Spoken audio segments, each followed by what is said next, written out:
Today's sound is created by using a very interesting trick.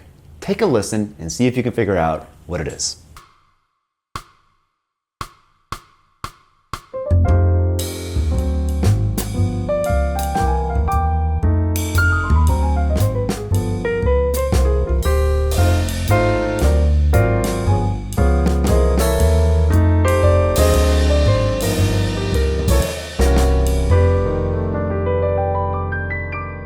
So what do you think? Did you figure it out?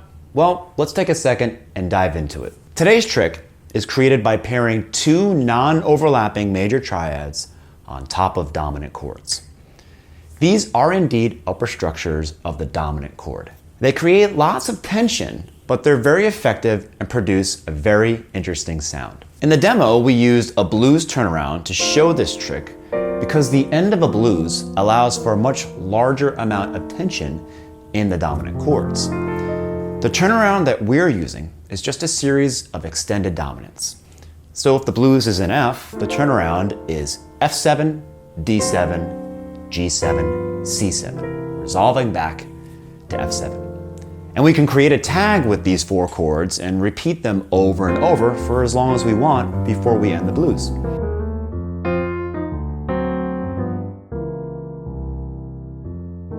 So for the first two repetitions, we're just playing the turnaround to set your ears to hear that F blues ending.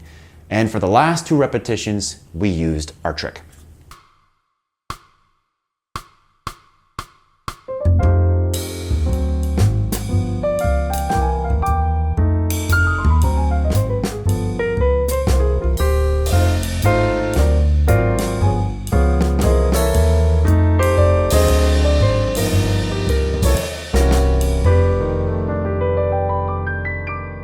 First, let me explain.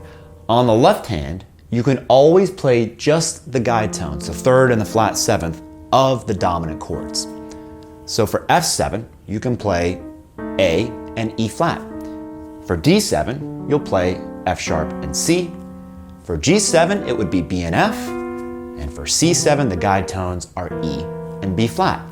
And notice how all these pairs of notes are a tritone away.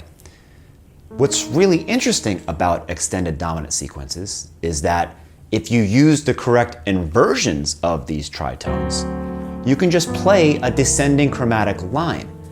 A really cool characteristic of the tritone is its symmetry. When you invert a tritone, you get a tritone. So here's D7 to G7 to C7 to F7. You're just descending chromatically while playing the essence of these chords on your left hand. So once we have this turnaround sound on the left hand, we can add our triads on the right hand. Now, there are quite a few triad pairings that you can use over these dominant chords. As I mentioned before, they allow for a great deal of tension. So almost any triad works on top of them. The only rule that you must always follow is to make sure that the fourth and the major seventh of the dominant chord are not in the triad. So for example, don't play a G major triad over the D7. The G is the fourth of D, and it sounds awful, as you can hear here. Or don't play an A major triad on top of D7 either. The C sharp is the major seventh of the D chord, and it sounds awful as well. We explain why this is true in our upper structure courses, so check that out on our website, mDecks.com, if you haven't done so yet. We go into much more detail there. So for the D7, I like to combine the A flat major triad, which is the major triad on the flat 5, and the B flat major triad, which is the flat 6. Also for G7, I like those two upper structures, the flat 5 and the flat 6, D flat and E flat. For the C7, I also like the major triad on the flat 5 and the triad on the flat 6. But I also, from time to time, use the major triad on the 6. This would give us G flat, A flat, and A. Now, over the F7 chord, it's better to avoid upper structures that bring too much tension into the voicing. And that's because this F7 is our 1/7 chord. And a 1/7 chord already offers us enough tension as it is. This is because it's a dominant chord. Having said that, I love to end the blues with a 1/7 sharp 11, just because it sounds so cool. To achieve this, we need to play a major triad on the second degree of our chord. In this case, that's going to be a G major triad on top of F7. Actually, we used that sound on the first video of this series.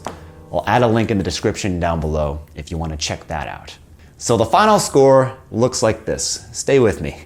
F7 to A flat or B flat over D7, to a D flat or an E flat on top of G7, to a G flat or A flat or A over C7, and then a G over the F7 on the last chord.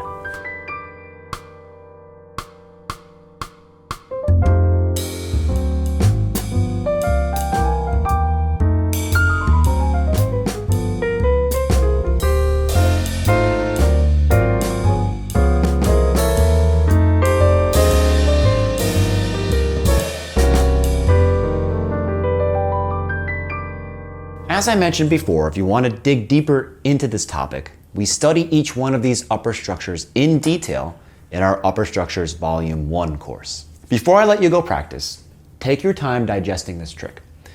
It's not an easy one for sure. I strongly encourage you to take the recipe that we just gave you and transpose today's progression into other keys. Start with one and go from there. Choose a key and write down the chords. Then put it all together slowly, piece by piece. Thanks so much for watching this video, and find more on this topic on the mDecks YouTube channel. And a huge thanks to those of you who support us by getting any of our books or apps. This support really helps us to create more content, so thank you. Remember, you can always visit our website, mDecks.com, to learn more about all of the music books and apps that we have available. For more information, there are links in the video description down below. Thanks again, and don't forget to subscribe, hit the notification bell, and share us with your friends. We'll catch you next time.